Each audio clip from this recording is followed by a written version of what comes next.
One of the things that I would like to bring your attention to is the state of some of these buses, especially the ones that ply Lagos-Ibadan. It's a bit better now, I must say. But you see these buses and... they're falling apart. Like, I'm trying to not be dramatic. But literally, they're not parallel, they're not going straight. They're going like this. The bomb is this way.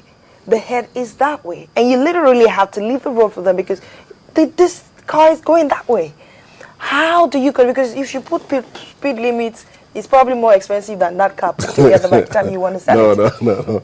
How do you control this? And we're talking about long journeys. How about from Oshodi to Ikeja? How do we begin to expunge some of these cars, some of these buses, plus the lorries? I mean, I'm going to come to the lorries much later, but first the buses, because we hand over our lives to these people every day. So you wake up in the morning and pray that God, the one I'm going to take, says I do not have a choice.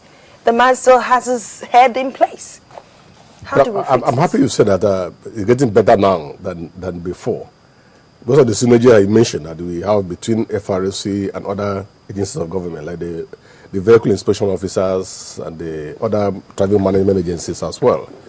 The issue of vehicle maintenance, roadworthy vehicle aspect of it, is not only the business of the enforcers, it also concerns the owners of this vehicle. So if you are a transporter and you want to deliver service, what are you supposed to put a recreative vehicle on the road? The answer is no. And he said earlier on, we can't be everywhere. I want to say this, that once we are on the road and we notice such vehicle, there's no way that vehicle can continue the journey. So we call on our stakeholders to also utilize the facilities available, the 122 emergency number of FRSC. If you see such a vehicle, just call 122. Let us know. The officer or the operators at the center will ask you the location. You just give the brief. From there, they will inform the nearest command or a patrol team to arrest such vehicle. But you cannot at the same time in one day remove all of them from the route. Right. But what is the standard? I mean, what is the standard? The standard is that every operator must attain that minimum vehicle safety standard. Which For instance, the vehicle must operate with must not operate with one tires. The charges and the body of the vehicle must be aligned with what it's supposed to be. And if you see the one that you're seeing that is moving like this, what is going to be? It will move from the road. You can do it. You don't wait for a road marshal to come and do it. You can do it. But I can't do it. Let me tell you what happened last week. At the peak of my preparation of the handing over, I received a call from a lady who went to pick the children from Ibadan. On the way back, the driver was over speeding. He didn't want to stop for policemen even stopped them. They sped off. So the lady called 122, emergency number, and immediately they called me. So I liaised with Mowe Unit Command and informed our patrol teams on the corridor. In less than 10 minutes, that vehicle was arrested. So you can do the same thing.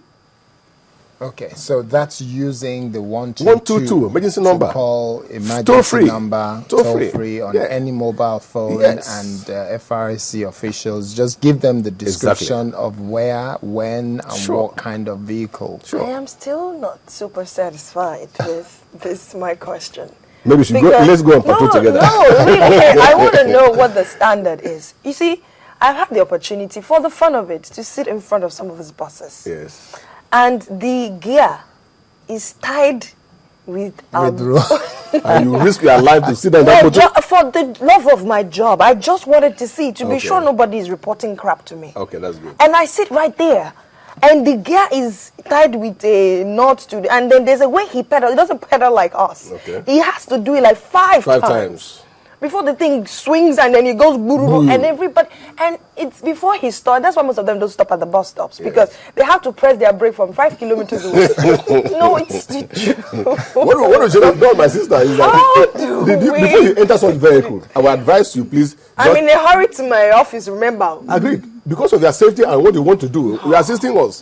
Before you enter such vehicle, what you should do, please, I'm saying this for everyone to know, check the number plate of the vehicle. Like this, we have answered. You just take a clip, a number plate, and enter the vehicle. That is enough. Because with that number plate, we can trace the owner of the vehicle. Right. It's very simple. Because vehicles are registered to the owner of the vehicle.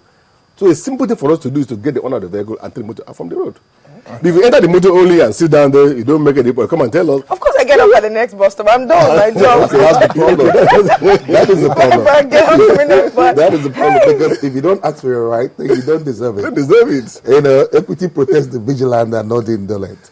You know, if all of you in that bus were to protest to say, no, this is not safe, because in our RTSS scheme, we have operator safety standards, we have driver safety standards, and we have vehicle safety standards. when everybody is hustling to get to the bus. That's the problem. That's why they're exploiting. The bus drivers are actually exploiting your desperation to get to where you're going.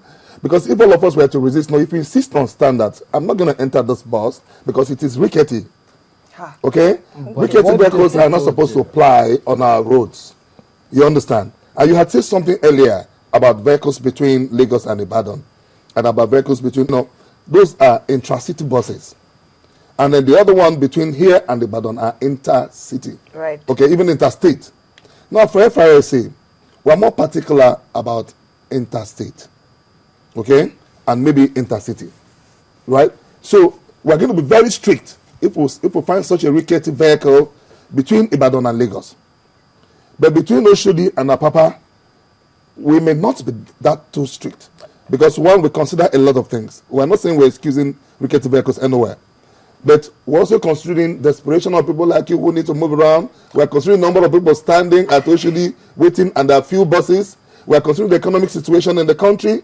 And we're trying to manage these things. Because just like you said, you catch a lot of them in one day. Man, every FRSC office will go up in flames. Because these are desperate people.